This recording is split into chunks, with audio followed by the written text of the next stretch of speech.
And this, ladies and gentlemen, is what they call the golden hour. Yes, it's 30 minutes before and 30 minutes after sunset is what they call, and by they, I'm referring to like photographers and videographers, they call the golden hour. And that's because this light is supposed to be like, I'm probably not explaining it correctly, but it's supposed to be the most natural, most flattering, truest colors, I guess, to you know, like the skin tones always look real good, and everything always looks real good in that, being that you have your white balance and everything like that set. I'm having to come get some washer fluid because I've came to town like 500 times today, and every time I forget to get the washer fluid.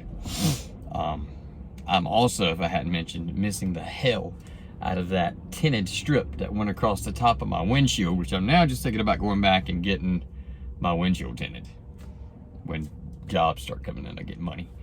But yeah, I'm thinking about just having the whole windshield tinted, not past, you know, the limit, but some. Anyway, yeah, because this sun is vicious right now. I got my sunglasses on, but it's still a little vicious. But anyway, I hope everybody's had a good day. I've had a pretty decent day. I went and got a job done today. If you're in the Goldsboro area, what am I talking about? If you're in the Goldsboro area, then you'll see there's 5 guys and a Aspen Dental up there on Berkeley, right across from the mall. So that's in a Class D airspace. So they called and talked to me about getting that, and my price was, you know, a bit high. I mean, not to me it wasn't, but I think to them they acted like it was kind of high. And then they said, well, we'd like to give you a lot of jobs in the area. We just to let you know, like we normally pay the pilots and photographers anywhere from like $50 to $75 for this. I'm just like, well, I'm not doing it for $50 or $75. My drone's not even coming out of the case for $50 or $75. So anyway, and then she goes on, you know, talk a little bit, and she's like, and look, I don't know if you can, but while you're there, it's not a big deal, but while you're there, if you could take some more ground shots, that would be great. She's like, because the other photographer, we went ahead and moved ahead while we were waiting on you to respond about the drone stuff, which I'm why she was waiting on me, because I was in touch. But she said, we hired a ground photographer, and he chopped the building off. Like, he didn't get the whole building. And at the end, I wanted to say, well, you know the $50 you pay the photographers to do this, and now you're telling me to finish his work up? That's what you get for a $50 photographer. So after I gave her my work, she said, go ahead and send me your W-9 and where you work at. I want to get you ahead in the list. I'm like, okay. I'm like, but it's not going to be for no $50 or $75. So, but I don't know. They may pay well for good work. We'll see. Maybe they thought they've had good work before. I don't know. I've done that before. I thought my work was good. Now I see somebody else's. I'm like, damn. That's they're walking the dog on me. Philippines. So, I gotta watch my car here driving FSD, because as you can tell, the sun is shining right in my face, and what FSD uses to drive is like 4 or 5 cameras that sit right up there. So it's also in the sun. So just like humans, you can't see, you start squinting, start pulling your visors down like everybody around me is doing. It's kind of tough for the car to see sometimes. So if it gets too tough for the FSD, for safety reasons, it'll just tell you, it'll just go ding, ding, ding, and it'll just disengage. And then it'll let you know, like, it won't say like sun's in my eyes, but it'll say, you know, FSD has some degradation due to weather or something like that. But bottom teeth still hurt like a mug. I mean, they hurt like a mucker feather. It's my gums. Like I told you, I think it was yesterday. Man, I always thought, because I've never just had Novocaine shots and then just got up and walked out. So I was assuming always that all the soreness was when you got your teeth cut out. And my God, I think it may be a lot from the Novocaine shots, because that's all I got yesterday. I got 15, I'm not lying, I'm not just saying, like, man, I got 100 shots. I got 15 Novocaine shots. The guy told me, he said, well, we gave you enough Novocaine to put down an elephant or horse. It was some big animal. I can't remember exactly what animal it was that he used, but it was a large animal. No animal should have been in his dentist chair, in other words. But evidently he had tranquilized one before, and he knew that, man, last time I gave this much to somebody, it was my horse, Federico. So he just got up and left, like I told you. I know I've said it like 100 times, but I just find it odd. Like, he didn't tell me anything. He didn't say, like, daggone, Mike. You know, he didn't give me an old pat on the shoulder like, Mike, man, there's something wrong, man. We can't get you numb, dude. We might have to do something else. He just like was in my mouth, and then I said, ooh. And he says, that hurt right there? And I said, yeah. He just puts his own stuff down. He just disappeared into the night. He just kind of eased around the corner. It's like, go. He was like Batman. And then his nurse came back in, and she's just like, well, we'll have to schedule another time. And I'm like, what? Are you kidding me? So I done been through that in another video, how frustrated it was. But anyway, yeah, I just thought it was funny how you just got up and left. But we're gonna do it again, but it hurts like crazy. If you do know me, you know. If you don't know me, then you're about to know. But back in my 20s, I got really addicted to opiates, along with half of the rest of the entire universe, after Pfizer and the Sackler family got done getting everybody addicted and pushing their opiates on everybody. So what happened was my father passed away when I was 23.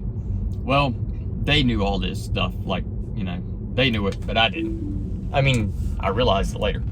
But I started getting real bad headaches. And headaches, if you've done a lot of research, I'm quite knowledgeable on headaches, at least migraine headaches, cluster migraine headaches. A lot of them, believe it or not, are from repressed anger. But nobody, you can't tell people that because nobody wants to admit that. And too, a lot of the repressed angers is, or things that, you know, repressed anger is repressed because you are ashamed to express that anger.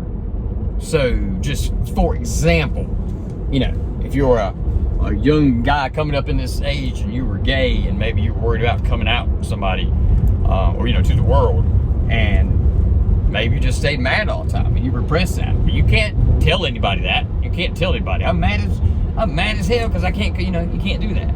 Or, you know, you may be a guy that's not that macho and you get picked on at school and you can't tell people, I'm mad because I get picked on. You repress that anger. So, man, all headaches and repressed anger, they can come from all sorts of stuff. But where was I going with? Oh, so my headaches started because my father passed away, and I was inside enraged that he had passed away. But I wanted to be a man. I was 23. I was taking on a family, kids, and I was just like, well, you know, things happen. You know, your dad dies. I got to be a man. But inside, it still hurt like a little boy. I was still like, where's my daddy at? It still hurt really bad. And he was my, you know, my friend. He was my best buddy. So I didn't know what to do. My body, you know, TMS, using tension myositis syndrome, which is what John Sarno, MD, talks about, which is like repressed feelings, repressed emotions, repressed anger that manifests itself in the physical pain. And it's not, you know, made up pain in your head. It's real pain. My neck pain I had for 12 years was real. It hurt very bad. So, but all that being said, I had a doctor. We won't say his name. Everybody knows me, knows him already. But he's pretty handy with a pen and a pad, and he loves to write some prescriptions. And at least he did back then, which I'm not gonna hate on him because it wasn't his fault. I'm not blaming it on him, even though he was part. But he was also part of the whole Sackler training program of how they kept writing and increasing opiates and all that. So I'm not gonna blame him. I'll certainly take some of the blame, and he should take certain parts of the blame. But all that said, it's water under the bridge. He was writing 30 milligram oxycodone back in like 2007-ish, maybe. It was a while back. And he was writing me 360 a month, which I was snorting and taking all sorts of ways. I never shot any up. Like, I never broke out any needles. I never got that bad. Never broke out any needles. But snorting and crushing them and eating them and all sorts of stuff. I was addicted really, really, really bad. And that's what happened, was that I had repressed anger from my father being so mad inside and couldn't do anything. So I had headaches like that, where I was just angry, but couldn't express it. So that's how I got. So I don't know, why were we talking about headaches for? I don't know why we're talking about headaches, but we were talking about headaches for some reason. But I was talking about being the master of headaches and having a lot of knowledge about them. And then when I got to talking so much about the headaches, I kind of forgot why we were even bringing up the headaches. Well, my seat heat is really hot. All right, we're good. But, all right, so maybe I'll think of the headache thing anyway. I'm trying to drive and operate the car and make the video and drink the lollipops. But, so anyway, as far as work goes, we went and did the videos today for the people. We got back, we delivered them. And she paid very quickly. She paid before I could get the videos uploaded, which is very, very odd, very, very odd for my clients. She paid, and I had to write her back and like, hey, the videos aren't even finished uploading yet. Sorry, I shouldn't have sent you the invoice, I guess, but I didn't think you were gonna pay right then. But that was awesome. She paid. Maybe we'll get some extra jobs out of that. I don't know. Tomorrow, if I feel better, as far as like my dental stuff, I'm going to try to do some cold calling. That's what I'm going to do. Try to do some cold calling and see if I can get some customers that way. I'm going to try to pop out some numbers at night. Maybe do so much cold calling. This number of cold calls, and I want to try to plan to get this many like meetings and this many yeses or something like that. Something like that. But anyway, yeah, I know where I was going with the headache stuff, by the way. Back to my dental stuff. So my dental stuff, my gums hurt extremely bad where he put 15 Novocaine shots in. But, so pain medicine's really weird on me because I have such a high tolerance from that 360 milligram instant release oxycodone. So if somebody gives me a 5 milligram 325 hydrocodone acetaminophen buy rate, I mean, I really can't tell. Not only does it not take care of the pain, but I can't tell I took it as far as pain relief.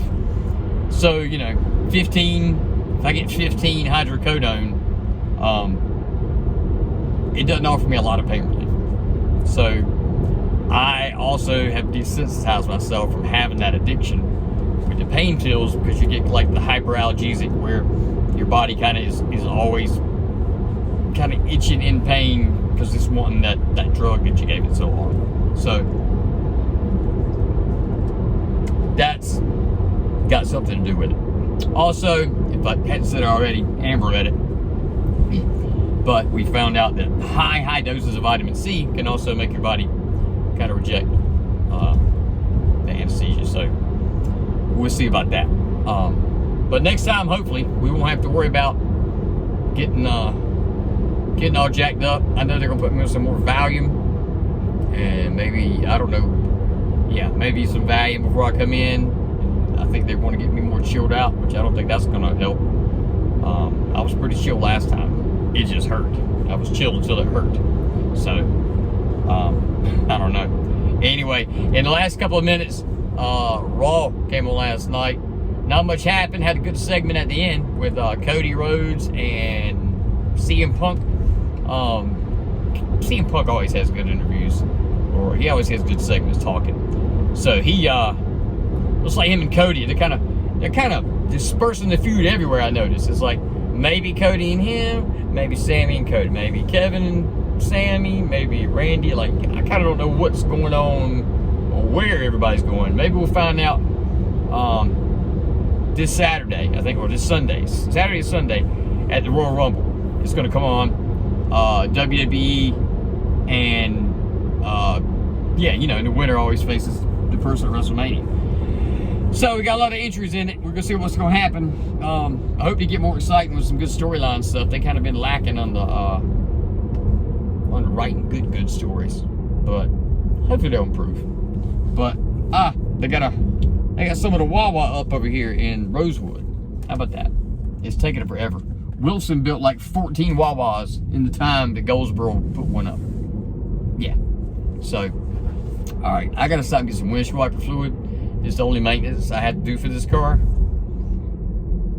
besides put a windshield in it. But anyway, all right, guys, y'all have a good night. We will see y'all hopefully again soon.